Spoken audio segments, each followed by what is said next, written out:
Bandeko na ngai napesi bino mbote na kombo na Yesu Masiya mwana Nzambe na bomoi. Ngai mama Deli na isusu ko partager video oyo na bandeko nyonso o bokolanda ngai tikete Saint-Esprit azala na biso, papa azala na ngai nazosala video oyo za na bandeko bakolanda na kombo tata mwana pe ya molimo santu. Papa tala ngai mwana na ona fandi liboso ya kamera pona ko partager ko souhaiter bana na nyonso ya bilembo, ko souhaiter bango ba bonne fête papa, po ete za mokolo oyo papa yo osalaki otikaki nzoto oyo ozalaki nango okotaki na nzoto mosusu papa. Yango wana topamboli yo tokumisi yo Nzambe, zwa na lokumu Nzamba mpontulendo Nzamba bakoko na biso, na pesi yo merci na kumisi yo po ete yo olakisaki bolingo na otindaki mwana o Yesu Masiya aki na mokili o akufaki mpona masumu na biso, akufi mpona masumu na biso, azwi esika na biso na ekulusu papa. Babetaki ye likonga na panzi, balatisaki ye kota nzube na moto, basete na maboko, asopaki makila na ye po ete biso tozwa lobiko papa. Pe na makila na ye tozwi lobiko, tobikisami, tobengami bana Nzambe, bolimbi tozwi bolimbisa masumu papa. Yango wana kolo Yesu Masiya yo tango avant okende otika nzoto ya bomoto olobaki na biso ete okotika biso baofelin te, okotindela biso molimo santu. Molimo santu akozala na biso, akosunga biso tokoyeba ye po akozala kati na biso. Nde tomoni otindeli biso papa Simon Kimbangu. Papa Simon Kimbangu aye kati na mokili oyo, bakangi ye, babeti ye, basali ye o bakokaki kosala, me atako bakangaki ye, me azalaki kaka kosala kobima po ete molimo bakangaka ye te, molimo bakangaka ye te. Yango wana kolozwa na lokumu tikete video o nazo partager na bandeko nyonso o nyonso akolanda video oyo pe andimi amen amen. Nzambe kolo mona ye papa na mikakatano na ba difficulté na mituna papa, opese yano osala na ope toza Nzambe osalaka sala na papa molimo santu kati na ndeko moko na moko akolanda video o a considérer yango papa, amona loboko na mimoni sama kati na bomoi na ye, na pamboli na kumisio na netoli okolo na bomoi, zwa lokumu lelo lobi pe libya na libela na komba tata mwana pe ya molimo santu nde tolobi amen. Bandeko na ngai boyoki libondeli na sili kobondela pona bandeko nyonso, ngai mama Deline na eko souhaiter bino ba bonne fête. Ba bonne fête na bino na souhaiter bino bandeko, ndenge ba français baloba vaut mieux tard que rien. Donc vaut mieux que osala likambo yango na retard que osala te. Lobi ezaki le 12 avril, ezalaki mukolo monene o papa Simon Kimbangu o tobengaka ya liputa, o azalaki kolata liputa, alongwaki na nzoto ya liputa na kimosuni, alongwaki na nzoto elataka liputa kende kobotama lisusu, bebe ya sika abotamaki lisusu, akolaki akomi kolata veste. Ye wana otobengi papa Simon Kimbangu kiangani. Ezalaki na mokolo ya le 12 septembre 1951. Yango wana nde ezalaki lobi. Yango nga mama Deline na eko souhaiter bino yango. Ngai na yebaki na ngai te, na lali na lamuki, na koti na WhatsApp na eko mona batu, na moni mama Angel. Nzamba pambola mama Angel. Nzambe na ngai. Nzamba pambola mama Angel. Na moni mama Angel ati likamuka atiaki wana na yokaki yango te, me na moni bato ebele ba répondre ngabi eyindi na groupe awa, ngabi eyindi awa makambo nini ezoleka awa. Bandeko na ngai nde na ekomona ke ezalaki nzoka bato bazoko souhaiter, ezalaki le 12 avril bazoko souhaiter bana bilembo nyonso ba bonne fête. Ndeko na nga oyo omoni ke nga na pesi yo kanda na makambo o mawa na yo o nyonso za mwa bilembo, loba amen na bonne fête o na souhaiter yo. Na souhaiter bana bilembo nyonso ba bonne fête na bino, po eza journée monene o papa Simon Kimbangu kiangani abotamaki. oyo papa Simoki Mbangu ya liputa atikaki nzoto na ye. Yango wana na ye kosala video oyo pona ya liboso ezali pona souhaiter bato nyonso ba bonne fête na bino. Yango bomoni nga nalati elamba, nalati vert et blanc, nzamba alobaki eza couleur na ye eza symbolique. Aloba nanga bongo bilamba na banda kosomba nasombaka mingi vert et blanc, nasombaka mingi pembe ou bien vert. Nzambe aloba nanga boyonga so na osombela mba aloba soki na sepe nango couleur mususu nazwi mais nakoma na ko privilégier vert pembe. D'ailleurs bomoni boye nalati yango papa Simoki Mbangu Molimo Santo oui yango bakomiti yango nalati yango nazo ko souhaiter bino ezaki jour oyo papa Molimo Santo amonaki ke nzoto oyo ebetami mingi bande ko beta ye bafimbu wana betami atikaki nzoto wana. Bande ko tozo yoka de nazo salela video o makambo mibale ya liboso nazo ko souhaiter bande ko nyonso ba bonne fête o nyonso okondima kaka amen. Nzambe wana monyo amen o kaka nzambe amen o kaka. Lipamboli baluka yango biso toluka mapamboli na façon nyonso toluka mapamboli. Ok, deuxième position na kosala na video o na kolobela ndoto o na lotaki pona papa Simoki Mbangu kiangani tosolola ndoto oyo na bakimbangiste o bakolandanga po biso makambo beto ebite biso mambo beto ebite me bakimbangiste bayebi makambo ebele ba expliquer biso po nga naza na mwa confusion nango banda na lotaki ndoto wana nazotuna bakestion natuni mama Dati o répondre nga te soki o répondaki nga tamusu na nga nazwamba moko réponse na nga ngai na réseau sociaux te mais obeti kutu kara ondi oyoki yango te mais oyoki yango namonaki oyokaki yango mama Dati oyokaki yango mpenza natindelaki yo ndoto na nga nalotaki o répondre ngai te nde yango na ye nango vraiment to partager na bandeko nyonso ekosunga tokolobela o tokoki kolobela toke nano toyoka bato oyo basuete biso toyoka bango lolenge bakoloba ndeko na nga ndima amen amen amen. Yango tozo sufri na Congo po tolinga koyeba nzamba solo te yango tozo sufri bandeko na nga ok nazotia toyoka toyoka. Vous avez ma volume. Bonne fête. Tozela bolimbisi. Na banda wapi, na banda na oyo, toyokaki liboso bino pe boyoka. Ndenga na yoka kifena sa video o lobi penda nzamba limbisa lobi nazaki likolo nazaki na mwa makambo ebeye ya kosala yango na kokaki kosala video te. Donc bolimbisi toyoka ba audio. Shalom bandeko nyonso ya lisanga ya bana bilembo. Nzambe apambola bino apambola biso bisika nyonso tozwami. J'espère que boza bien. Donc bonne fête na bana nyonso ya bilembo atata Kimbangu.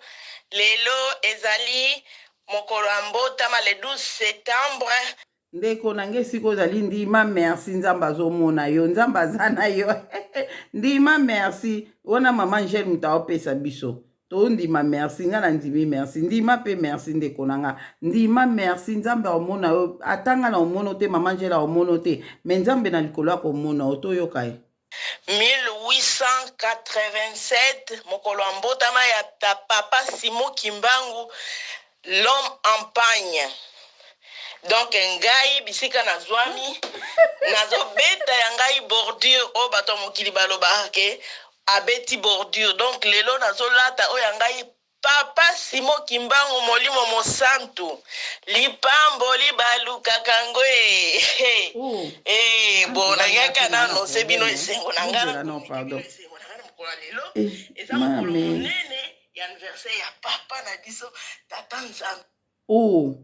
Eza nde na bandela su video o penza na na ta mingi te nzambe na nga bolimbisi nga na baki nga pe presse eza nde mokolo papa Simoki Mbangu aliputa botamaki nga vraiment na obandela pe video o te bolimbisa nga na muta badege nga na obandela video o te bolimbisa nzambe bofinga nga te pardon nayebaki te nzambe le 12 septembre oui le 12 septembre eza mokolo o papa Simon Kimbangu o aliputa abotamaki na corrige ngai nga nakanisi eza buya 51 oyo akufaki wana ezalaka nzambe na ngai seigneur oya 51 nde o nalobi liboso bolimbisi ezali na 51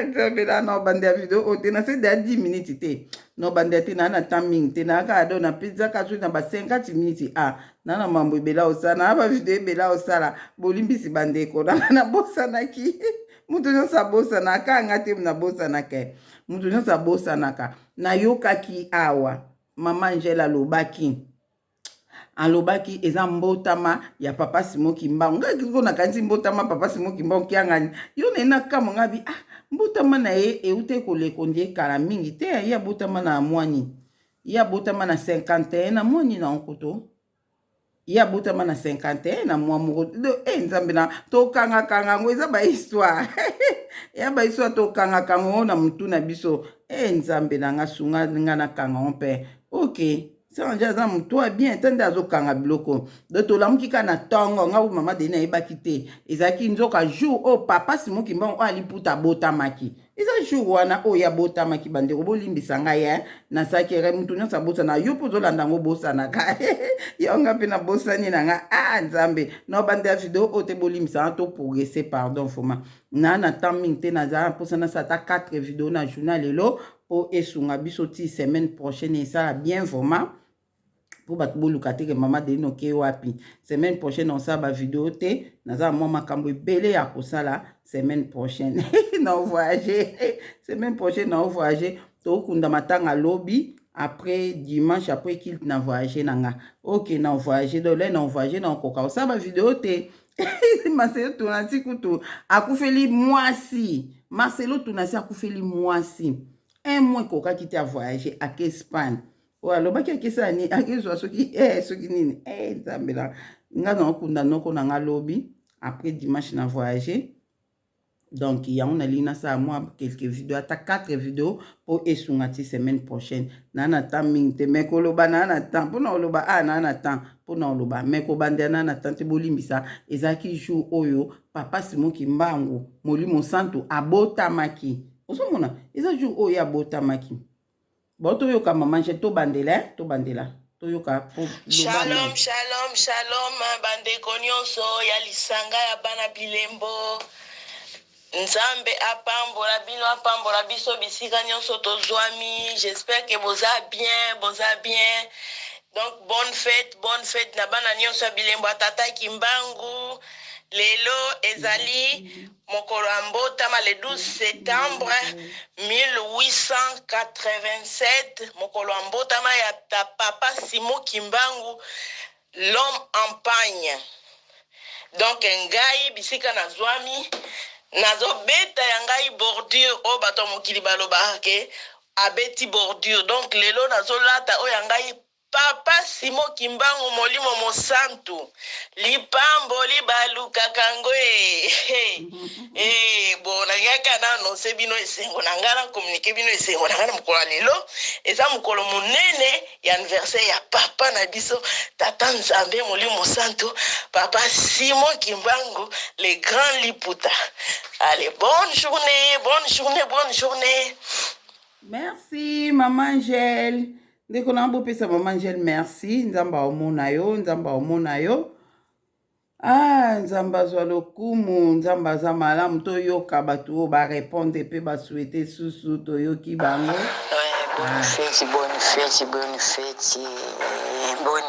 bonne fête kitoko malamu esengo mingi ya papa na biso papa Simon Kimbangu kiangiani zamba jaki azwa lokumu eze esengo mingi bonne fête yangana lati liputa ngona musala na kangiango bonne fête ya biso nyonso bana bilembo Nzambe na biso amona biso abungi na lokumu amérite yango azwa lokumu nkolo Yesu Masiya. Merci. Merci Maman Sylvie.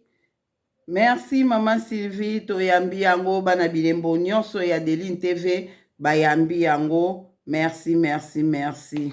Libota ya tata mbote. Oto tia na suka bandeko na nga. Oto tia na suka. Toke na mususu. Bonne fête! Bonne fête! Bonne fête! Bonne fête, Penayo! Bonne fête! Bonne fête! Nzambaku, mama, bonne fête! Bonne fête! Mama Delil, dukela déjà lamba, natinda mbongo.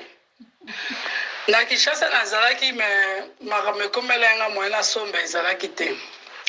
Bonne fête na yo pe bonne fête. Wana mama mi toyambi yango mama mi toyambi bonne fête bana nyonso ya bilembo ya Adeline Télévision bayambi bonne fête o mama boyamba yango bosepela vraiment bopesa merci Nzambe azwa lokumu. Bonne fête bana bilembo. Bonne fête na bino nyonso. Bonne fête na yo koleka Maman Angèle. Donc to panza sango yango e bandana na biso bana bilembo biso nde batoza sensé ya oyeba yango vraiment ya kotombola pe yango po toza ba ponami oye moko tata pona po to défendre cause na ye to sala na ye longo tina na biso toyaki na se na moi oyo les anniversaire ya papa Simon Kimbangu oyo aliputa nde Maman Angèle alobi ninge ya botamaki na 1987 le 12 septembre. Donc eza esengo munene vraiment pour na biso koyeba ete molimo mosanto aza na biso pona bato bazana na mwa badoute bato bayebaka te biso nde faut tosala effort ya koyeba yango biso nde toluka pour le vérité bombamela biso lokwa tokomi koyeba sikoyo Nzambe apesi biso possibilité ya koluka toza na internet toza na bamoyen nyonso to baarchive mosusu ebomba na kati ya internet toluka toyeba donc biso nde tose informe toluka toyeba toesitaka te mpo omoni so oyebi date oyo ezobakisa un plus lisusu na connaissance na mpe bakisa un plus na molimo na yo na kati ya spiritualité na yo ebakisi lisusu un plus donc tobosanaka te toyebaka badate wana nyonso ya liwa ya kobotama nde Maman Angèle alobi le 12 octobre tokokende kodefile ata baoyo badefilaki tokokende kodefile tokotombola lokumu ya Nzambe molimo santo tokotombola yango le 12 octobre oyo nyonso akozala disposé totali na ye marche elongo tokei ndenge alobaki le 12 octobre 1951 ton papa Kimbangu ya liputa azokufa aske kokota na nzoto ya mosuni ya papa Simon Kimbangu Kiangani donc ase réincarné na kati ya nzoto wana ndaye kobota masusu na 1951 bomoni bandeko na nga esika oyo ebungisi nga le nazoyoka baaudio oyo nayokaki makambo mama Benoît azoloba le 12 septembre papa Simon Kimbangu ya liputa abotamaki sikoyo le 12 octobre nde yango wana oyo papa Simon Kimbangu akufaki akotaki nayebi te mama Benoît soki nayebi te bandeko na nga toyokeka bato bayebi totia na bacommentaire ok mama Benoît alobi le 12 octobre donc babi le 12 octobre nde tomarché le 12 octobre donc le 12 dans un mois yango nde tokomarché mpona kocélébre yango ezosala te poil po batake zela bozela donc baoyo baza koignore boyeba bokolisa connaissance eza malamu mingi Nzambe akosepela na biso en tout cas nasepeli makanisi wana eza kovanda nango na motema otali bon esengwani punzi Maman Angèle merci en tout cas po obimisi ngai na mwa esika moko boye nazalaki en tout cas bana bilembo nyonso feti malamu na kati ya mitema na biso tozala vraiment na esengo toyebaki tozofete mbotama moko boye ya mokonzi na biso. Allez, à plus. Merci Maman Benoît, merci. toyambi yango. Le 12 octobre, nde toko défilé. Toko biso nyonso dans la rue parce que kozala un samedi le 12 octobre défilé. Biso ba oyo koto rataki oyo ya le 25 mai oyo toleka. Oyo tozozela ngo ya kozala le 12 octobre défilé transfiguration de papa Simon Kimbangu. Donc mokolo papa Simon Kimbangu grand liputa tikaki nzoto. Et puis mokolo pe mbotama ya papa Simon Kimbangu kiangani. Donc voilà. Biso toza bana bilembo esengeli toyebaka tokumisa mpe tata nzambe na biso. Nzambe azwa lokumu. Toyoki eza nde nzoka ndenge wana eza bongo. Nzambe azwa lokumu. Toke kotia audio ya suka, audio oyo batindili ngai yango mpe kaka mama Brigitte Mutatinda nzambe amona yo. Eza ya ndeko moko alobi makambo ya bien vuma toyoka ye. Bozala na lukango wapi Mama de yango seke. Bonne fête. Wapi audio yango. Lelo tozali libota ya tata mbote mingi. Lelo tozali le 12 septembre. Ezali mokolo oyo tokanisaka kokangama ya koko na biso Mfumu Kimbangu. Ezalaka le 12 septembre 1921. Kasi na pona mwa moke nalingi naloba boy. Ye abandaka mosala na ye le 6 avril 1921. Abandi mosala le 6 avril. Abandi kosala makambo ya ndenge na ndenge ya makasi oyo ekamwisaki mokili. Mais kasi ntango tokomaki na mois de juin, babandaki deja kolokisa ye mpo ete bakanga ye. Arrestation ya liboso erataka mpo ete ntango na ye ekokaka nanu te. Nde na nsima na yango ye ayaka kobunga, akotaka na zamba mpe akomaki kosala nyonso na zamba. Me ntango tokomi na mois de septembre, banzelu ya tata baye koyebisa ye ke esengeli na yo obima mpo ngonga na yo ekoki. Obima bakanga yo oyoka pasi mpo ete baoyo yo ozali kobundela bazwa bonsomi. Na yango na limema nyonso ye andimaki bosenga ya tata. Le 10 avril amonanaki na Mbanza Nsanda. Kuna asalaki discours ya molai mpenza. Apesaki ba prophétie ebele pona mboka na biso, pona Afrique, pe pona monde mobimba. Na kozongela yango mikolo ekoya pona kotala lolenge kani ba profession yo tata abimisaka ezali kokokisama. Pe na suka lobaki tango na ngai ekoki mpo ete nakende komimonisa epai ya mindele bakanga ngai. Bakoyokisa mosuni na ngai pasi, me kasi bakolonga molimo na ngai te. Pe ya solo mpenza, le 12 avril bakangaki tata, asambaki. Na mois d'octobre, bakondanaki ye.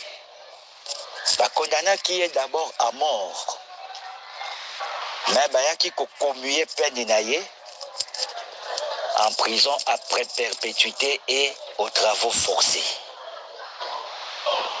Nde kolongwa alongwaki, tango bakondane ye, bamemi ye na prison na mboka ya Elizabethville oyo ekoma lelo Katanga.